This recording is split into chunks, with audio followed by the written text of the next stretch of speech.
સુરતમાં water metre બિલમાંથી મુક્તિની જાહેરાત થતા મોટા વરાછાના સ્થાનિકોએ કહ્યું, અમારા જૂના બિલ પાણીના રદ કરો।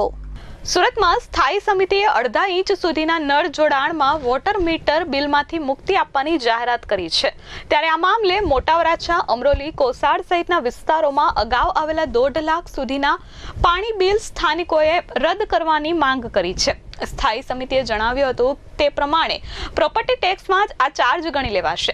શહેરમાં કુલ 24 લાખથી વધુ ઘરો છે, છતાં 24/7 યોજનામાં માત્ર 75,000 જ વોટર મીટર લાગ્યા। આટલા ઓછા મીટર લાગતા વિવાદ ઉભો થયો હતો।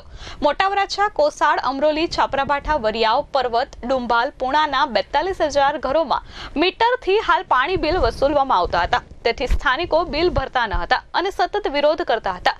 આ મામલે હવે અલગથી પાણી ચાર્જ વસૂલવાનો નિર્ણય પાલિકાએ બદલવો પડ્યો। 11 વર્ષ પહેલા આ યોજના શરૂ થઈ હતી।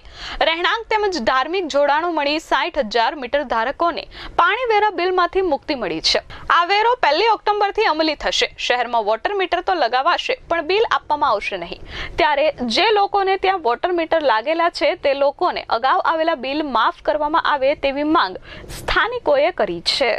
સંઘાણી સોનલ સાગર, આ અમારી રાધેશ્યામ રેસિડેન્સી છે, કોઈ હાઈ લેવલ એરિયામાં નથી।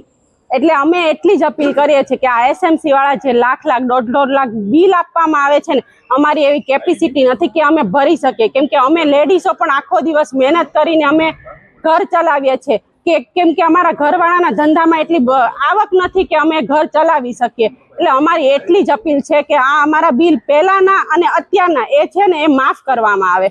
હા, બરાબર છે, કેમ કે આ અમારી અમે એવું કહેવા માંગીએ છીએ કે જે વેસુ જેવા હાઈ લેવલ એરિયા છે એમાં મીટર નથી, એ લોકો સક્ષમ છે, ભરી શકે તેમ છે, તો પછી અમારી પાસેથી શું કરવા વસૂલ કરવામાં આવે છે। મારું નામ મીનાબેન ચૌહાણ। હું સુરત મહાનગરપાલિકાને એટલું જ કહેવા માંગુ છું કે જે અમારા અત્યારે માફ થયું છે એ નહીં, અમારા આગળનું જે 50,000, લાખ, 1.5 લાખ એવું બિલ છે એ માફ થવું જોઈએ। ગુજરાતમાં પાણીના બિલ હોવા જ ન જોઈએ। એસએમસી આપણે એટલા મોટા બિલ આપે છે કે જે અત્યારે આવક નથી, મંદીનો માહોલ છે, તો એટલા બિલ ભરવાની કોઈની પરિસ્થિતિ નથી। જેના બાળકો સરકારી સ્કૂલમાં ભણે છે પણ એવી કોઈ સરકારી શાળા નથી કે જે બાળકોને સરકારી શાળામાં મૂકી શકે।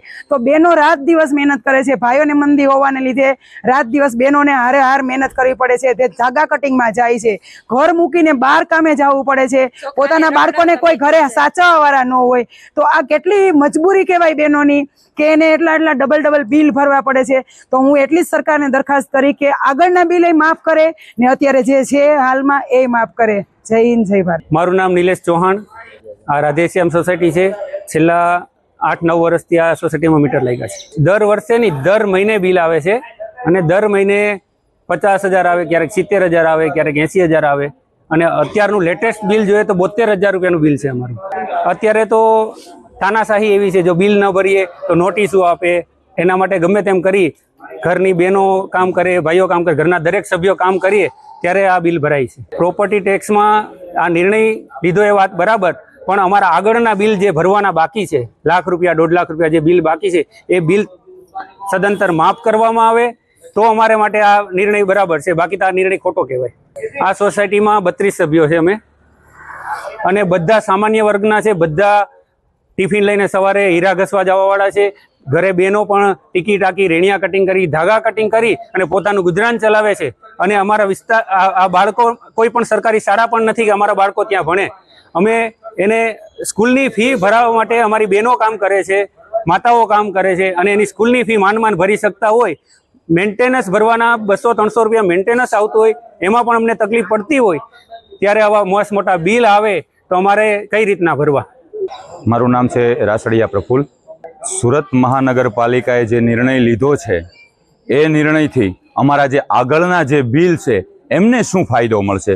જે આગળના બિલ લાખ રૂપિયા, 1.5 લાખ રૂપિયા, આ બધા બિલ આવ્યા, એનાથી અમને શું ફાયદો મળશે? આ છેલ્લા 7 વર્ષથી આ મીટર લાગેલા છે। બિલ તમે જોઈ લો, 25,000 થી લઈ અને લાખ સુધીના બિલ આવ્યા છે। આજે 11 મહિનાનું નવું બિલ છે, 73,000 રૂપિયાનું બિલ આવેલું છે। હવે અમે ભરવાની તો એ જ વાત છે કે આ તમને ખબર છે કે લોકોને બીવડાવવાનું કામ કરે છે, આવીને કહે છે કે તમારે બિલ ભરવું પડશે, આમ કરવું પડશે, તેમ કરવું પડશે, બરાબર? તો અમારી બિલ શા માટે અમારે ભરવું, કઈ રીતે ભરવું, એને અમે મૂંઝવણમાં છીએ। Bureau report S24 news, Surat.